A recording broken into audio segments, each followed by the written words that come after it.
स्वीकार करता है। इसलिए यहां बैठे हो तो अपनी कमियों को देखो, स्वीकार करो और फिर उनका सुधार करो। ऐसा तो नहीं है कि आप माता पिता बन गए तो अब आप में कोई कमी न रही होगी। ऐसा तो नहीं है कि अब आप पति पत्नी बन गए तो कोई कमी न रही होगी। ऐसा तो नहीं है कि अब आप सासू माँ बन गई तो आप में कोई कमी ना होगी। ऐसा तो नहीं है कि अब आप बड़े हो गए तो आप में कोई कमी ना होगी। आखिरी आखिरी क्षण तक व्यक्ति में कुछ न कुछ कमी बनी रहती है और उसको ठीक करने की गुंजाइश भी बनी रहती है। पूरे संसार में कोई नहीं है, केवल और केवल परमात्मा पूर्ण है, बाकी हम सब अपूर्ण हैं। हम सब में दोष हैं, कुछ गुण हैं, कुछ अच्छाइयां हैं, कुछ बुराइयां हैं, कुछ कमियां हैं। बस यही देखना है भागवत जी की सानिध्य में, बस यही देखना है कि मैंने आज तक अपने जीवन में किया क्या, मैंने जीवन को जिया कैसे, मेरा स्वभाव कैसा है, मेरी वाणी कैसी है, मेरी दृष्टि कैसी है, मेरे सोचने का तरीका कैसा है, मेरे सुनने की क्षमता कैसी है। आज बस ऐसा सोच करके बैठेंगे कि हमारे सामने भागवत जी के रूप में साक्षात कृष्ण हैं और वो हमसे पूछते हैं कि बताओ अब तक किया क्या, बताओ अब तक जिए कैसे, बताओ। तो उस समय हम कुछ बोलने लायक रहें, बस ऐसा जीवन जिए।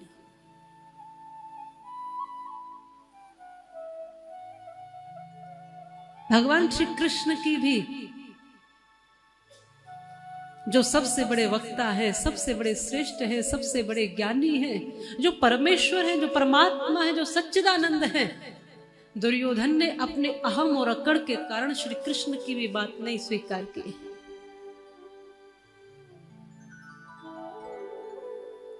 भगवान श्री कृष्ण दुर्योधन को समझाते हैं, दुर्योधन तुम अधर्म का रास्ता छोड़ दो, पाप का रास्ता छोड़ दो, गलत रास्ता छोड़ दो। ठीक नहीं है, अपने ही भाइयों का अधिकार छीनना ठीक नहीं है, अपने ही भाइयों का धन हड़प लेना ठीक नहीं है, अपने ही भाइयों का हिस्सा खा जाना ठीक नहीं है। छोड़ दो, मत करो ये अधर्म, मत करो पाप। मैं शांति दूत बनकर तुम्हारे पास आया हूं। भगवान श्री कृष्ण दुर्योधन के पास स्वयं गए थे शांति का संदेश लेकर के। मैं शांति दूत बनकर आया हूं, मेरी बात मानो, मेरी बात समझो। मात्र 5 गांव 5 पांडवों को दे दो, बाकी सब तुम रख लो। बड़े संतोषी हैं पांडव, 5 गांव 5 भाइयों को पर्याप्त है, वो उसी में गुजारा कर लेंगे, बाकी सारा राज्य तुम संभालो, तुम रखो। मैं शांति दूत बनकर तुम्हें कुछ बताने समझाने आया हूं। दुर्योधन ने कहा कि प्रभु जाना में धर्मम न चमे प्रवृत्ति, जाना में धर्मम न चमे निवृत्ति, केने हृदयेन स्थित यथा नियुक्तोस्मि तथा करो। मैं जानता हूं जो भी आप मुझे समझाना चाहते हैं, बताना चाहते हैं, वो मैं सब जानता हूं। कौन व्यक्ति है जो नहीं जानता हो? दुर्योधन की बात छोड़िए, कितने लोग जितने भी यहाँ कथा सुन रहे हैं, कौन नहीं जानता कि झूठ नहीं बोलना चाहिए? सब जानते हैं ना, सबको पता है झूठ नहीं बोलना है, सच बोलना है। लेकिन क्या सभी सच बोल पाते हैं? बोलो, सच बोल पाते हैं? वो पिता अपनी संतान को रोज समझाता है, सच बोलना बेटा, झूठ नहीं बोलना, लेकिन स्वयं झूठ बोल रहा है। छोटे से बच्चे को सुधारता है, बताता है कि सच बोलना, झूठ बोलना पाप है। हम सब ने सुना है झूठ बोलना पाप है, पर वो बच्चा कहेगा कि सुबह से शाम तक झूठ बोलता है हमारा बाप। खुद तो झूठ बोल रहे हो और बच्चे को सच का पाठ पढ़ा रहे हो, संभव नहीं है। हम सब जानते हैं ना सच बोलना चाहिए, सब जानते हैं अच्छा आहार लेना चाहिए, फिर भी बकरे मुर्गे काट काट कर खाए जा रहे हैं, अंडे खाए जा रहे हैं, मछलियां खाए जा रहे हैं, जीव जंतुओं को तड़पा तड़पा कर मार रहे हैं, सब जानते ही अच्छा नहीं है। अगर अच्छा है तो फिर किसी यज्ञ अनुष्ठान में, भागवत आदि में खाकर कोई आता है क्या ऐसा आहार? जानते हो कि ये ठीक नहीं है। मंगलवार को नहीं खाएंगे मुर्गा, फिर बुधवार को क्या हो गया बोलो? मंगलवार को, फिर बुधवार को भगवान कहां चले गए? बुध को भी वही भगवान है। बहुत लोग हैं कि हम शनिवार नहीं खाते या कोई दिन मानकर, सोमवार नहीं खाते, शिव जी का दिन है, बाकी के दिन में 4 खा जाते हैं और फिर कहते हैं हम धार्मिक है। मंगलवार को, गुरुवार को या शनिवार को या सोमवार को तुमने छोड़ दिया, बाकी के दिन में क्या होगा? 7 के 7 दिन क्यों नहीं सात्विक रहना है? 7 के 7 दिन व्यवस्थित क्यों नहीं रहना है? वो पाप तो बुध को खाओगे तब भी लगेगा, शुक्रवार को खाओगे तब भी लगेगा। सब जानते हैं कि ठीक नहीं है, इसलिए तो छोड़ा है ना मंगलवार को। फिर बुधवार को ठीक कैसे हो गया बोलो? सब जानते हैं पर जानबूझकर गलतियां करते हैं, जानबूझकर पाप करते हैं। ये दुर्योधन जैसी वृत्ति के लोग होते हैं, इनको आप दुर्योधन मानिए। ये दुर्योधन जानता सब है और कह भी रहा है भगवान को, जाना मैं धर्म, मैं धर्म को जानता हूं, न चमे प्रवृत्ति, पर मेरी प्रवृत्ति नहीं है।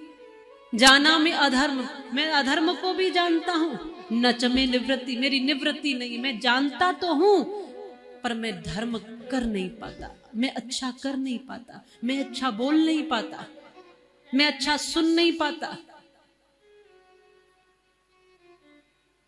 जानबूझकर हम गलती करते हैं।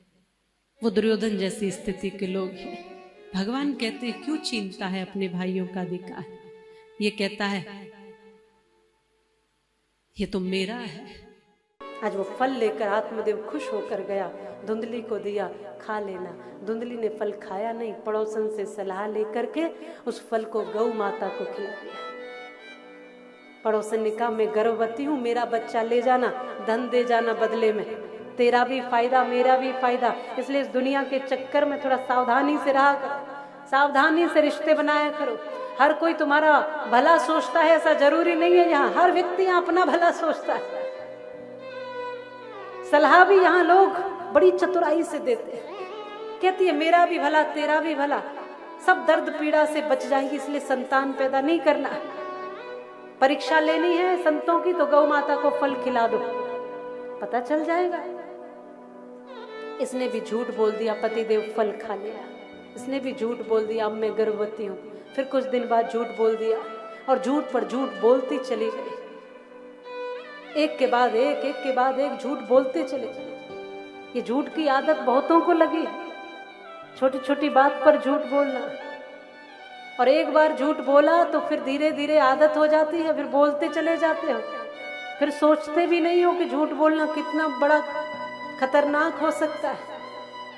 इसलिए जब पहली बार झूठ बोलो तो रुक जाओ, वहीं रुक जाओ, पीछे हो जाओ। इसने पहली बार कहा कि मैं फल खा चुकी हूं, फिर कहा कि अब गर्भवती हूं, फिर कहा कि अब धीरे धीरे गर्भ बढ़ रहा है, फिर कहा कि समय बीत रहा है, फिर कहा 2 महीने, 4 महीने, 6 महीने, 9 महीने तक ऐसे ही भ्रमित करती रही, झूठ बोलती रही। और 9 महीने बाद जब पड़ोसन के घर बालक हुआ तो लेकर आई और धन दिया बदले में और कह दिया आप पिता बन गए हो।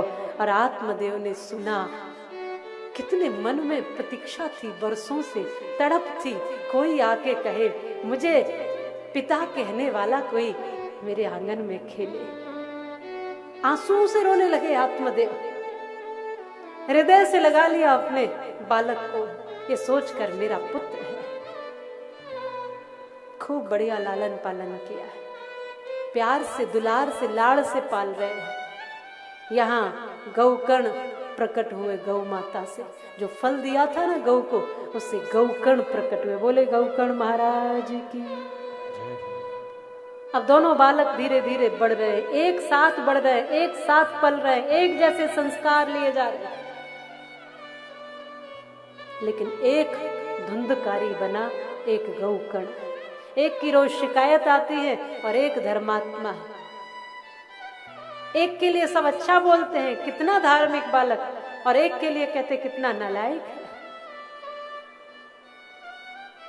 और ये धुंधकारी धीरे धीरे बड़ा हुआ तो अपने ही पिता का गला पकड़ करके कहता है जो भी कमाया है वो दीजिए। गला पकड़ कर कहता है जो भी कमाया है वो दीजिए पिताजी, नहीं तो अपने हाथ से मार दूंगा।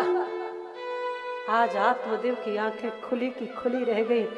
ये वही संतान है क्या जिसके लिए मैं प्राण देने चला था? ये वही संतान है, ये मेरे ही प्राण ले रहा है। और वास्तविकता ये है आज के समय में, पहले तो एक धुंधकारी था, आज के समय में तो आपको तमाम धुंधकारी मिल जाएंगे।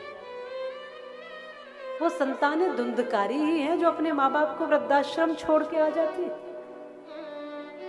एक एक रोटी और एक एक गिलास पानी के लिए तरसा देती है। वो धुंधकारी नहीं तो और क्या है।